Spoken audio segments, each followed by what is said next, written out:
Next topic is leadership styles.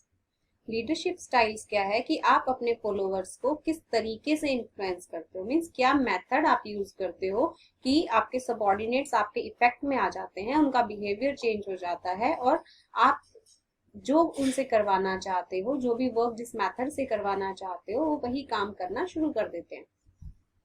तो इसके 3 styles हैं, autocratic, democratic and laissez fair.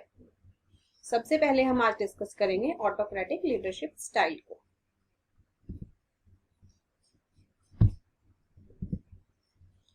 Autocratic leadership style क्या है? इसको हम लीडर सेंटर स्टाइल भी बोलते हैं। लीडर सेंटर स्टाइल का मतलब क्या है?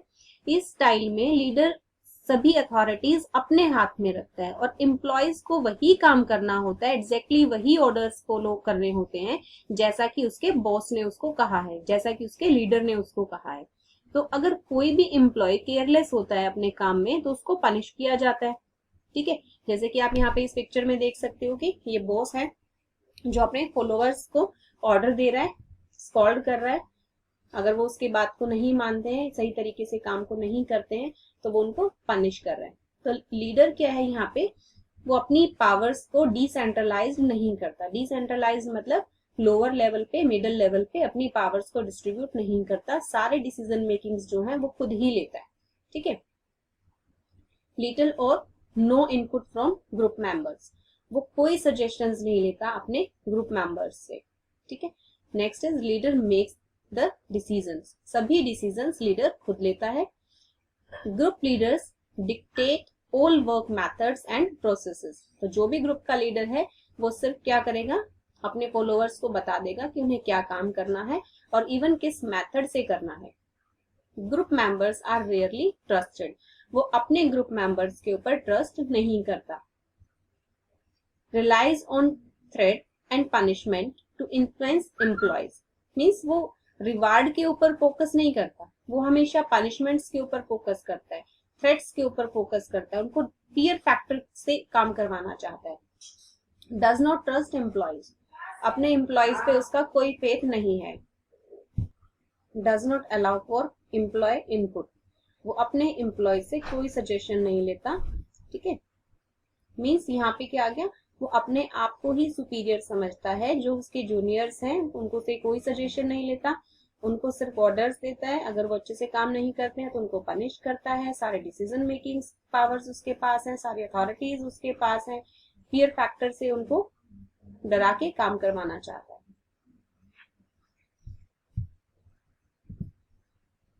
Now what are the characteristics of autocratic leadership style? इसको हमने पहले बताया, इसको लीडर सेंटर्ड स्टाइल भी बोला जाता है। फर्स्ट कैरेक्टरिस्टिक है formal relations. Formal relations means ये किसी भी एम्प्लॉय के साथ इनफॉर्मल नहीं होता, यानी कि अपने इमोशंस शेयर नहीं करता है, सिर्फ ऑर्डर्स देना जानता है, अपने आप को सुपीरियर समझता है, सिर्फ अथॉरिटीज जो है इसके पास उनको उनका पालन करता है।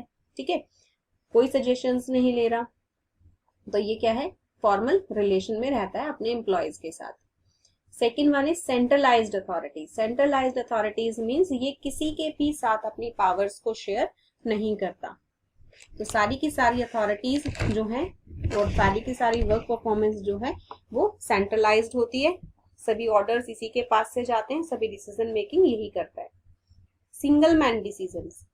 सिंगल मैन डिसीजन मीन्स किसी को भी डिसीजन मेकिंग का राइट नहीं है। अगर कोई ये सोचे कि मैं एक मेथड का भी डिसीजन खुद ले लूं कि मुझे ये वर्क किस मेथड से करना है, तो ऐसा नहीं है। ये सब कुछ डिटेल में बताता है अपने जो फॉलोअर्स हैं उनको, और उनको वही मानना होता है। Next one is negative motivation. Negative motivation means ये अपने एम्प्लॉयज को मोटिवेट तो करता है, लेकिन किस तरीके से? पनिशमेंट्स देके। ठीक है, फियर के द्वारा। पॉजिटिव मोटिवेशन क्या बताया था मैंने आपको कि रिवार्ड देके। ठीक है, तो ये पॉजिटिव मोटिवेशन से अपने जो फॉलोअर्स हैं उनको मोटिवेट नहीं करता। ये कैसे मोटिवेट करता है? नेगेटिव मोटिवेशन से। Then only downward communication. Downward communication का मतलब क्या है कि ये टॉप लेवल पे बैठा है और टॉप लेवल से ये बॉटम लेवल को ऑर्डर्स दे रहा है, उनसे कोई सजेशंस भी नहीं ले रहा।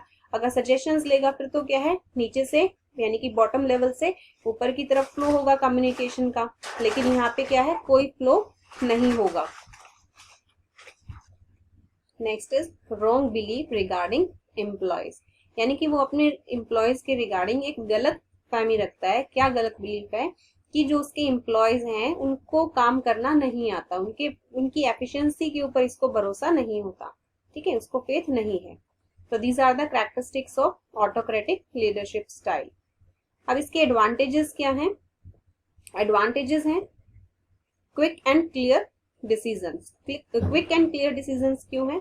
क्योंकि उसके पास सेंट्रलाइज्ड अथॉरिटीज है, सारे डिसीजन मेकिंग वो खुद कर रहा है, तो वो किसी से सजेशन नहीं ले रहा, किसी से डिस्कशन नहीं कर रहा, तो जो भी अननेसेसरी डिलेज हैं वो अननेसेसरी डिलेज नहीं होती।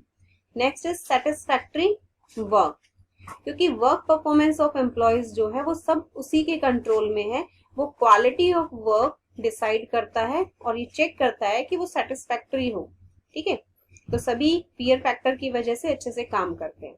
Next is necessary for less educated employees.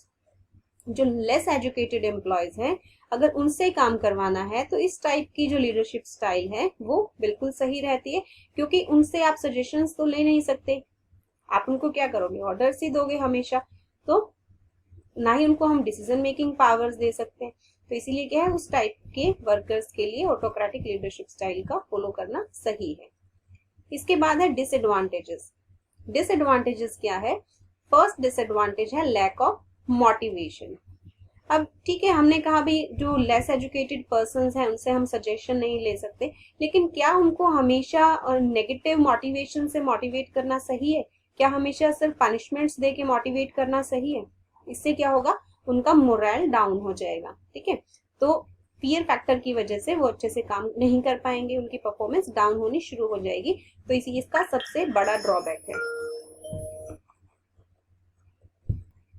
Next point is less productivity.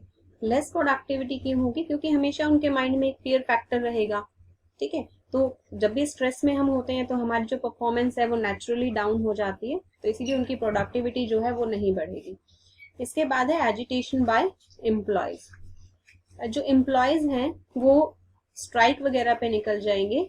क्यों निकल जाएंगे? क्योंकि हमेशा उनको जो उनका लीडर है उसकी तरफ से पनिशमेंट्स मिल रही है, ठीक है। कभी भी उनको डिसीजन मेकिंग में पार्ट नहीं बनाया जा रहा, कभी भी उनसे सजेशंस नहीं ली जा रही। थोड़ी सी भी गलती हो जाती है तो फिर पनिशमेंट मिल रही है उनको। तो इट मीन्स वो अपनी मर्जी से कुछ भी नहीं कर सकते। अब अपनी मर्जी से अगर कोई कुछ कर ही नहीं पाएगा तो उनकी जो जॉब है वो उनको अनइंटरेस्टिंग लगनी शुरू हो जाएगी और वो उस चीज का अपोज करना शुरू कर देंगे। देन पॉसिबिलिटी ऑफ पार्शियलिटी, क्योंकि अथॉरिटी जो है वो सिर्फ एक ही पर्सन के हाथ में है, तो वो क्या करता है, सिर्फ अपने जो फेवरेट फॉलोअर्स हैं उनको खुश रखने की कोशिश करता है। तो उससे क्या है, पार्शियलिटी की जो प्रॉब्लम है वो ऑर्गेनाइजेशन में क्रिएट हो जाती है और एम्प्लॉयज के बीच में कहीं ना कहीं आपस में बिटरनेस आ जाती है, रिलेशंस खराब होने शुरू हो जाते हैं। तो these are the disadvantages. Suitability of autocratic leadership style. अब ये स्टाइल कहाँ सुटेबल है? When the leader is most knowledgeable member of the group. अगर आपको लगता है कि ग्रुप का वो सबसे नॉलेजेबल पर्सन है, वो अपनी ग्रुप को अच्छे से गाइड कर सकता है, देन ऑटोक्रेटिक लीडरशिप स्टाइल अच्छा है, क्योंकि बाकी जो फॉलोअर्स हैं वो जितने इंटेलिजेंट है ही नहीं। Next is where there is a little time for decision making. जहाँ पे आपको क्विक डिसीजन मेकिंग की जरूरत है, तो उस टाइम पे भी क्या है, हमें ऑटोक्रेटिक लीडरशिप स्टाइल को फॉलो करना पड़ेगा। When subordinates are uneducated, ये हम डिस्कस कर चुके हैं पहले ही, क्योंकि वो अनएजुकेटेड है, इतनी नॉलेज उन्हें नहीं है, तो उन्हें कोई ना कोई गाइड करने के लिए चाहिए। तो उस केस में भी ये सुटेबल है, क्योंकि फॉलोअर्स उसको फॉलो करेंगे।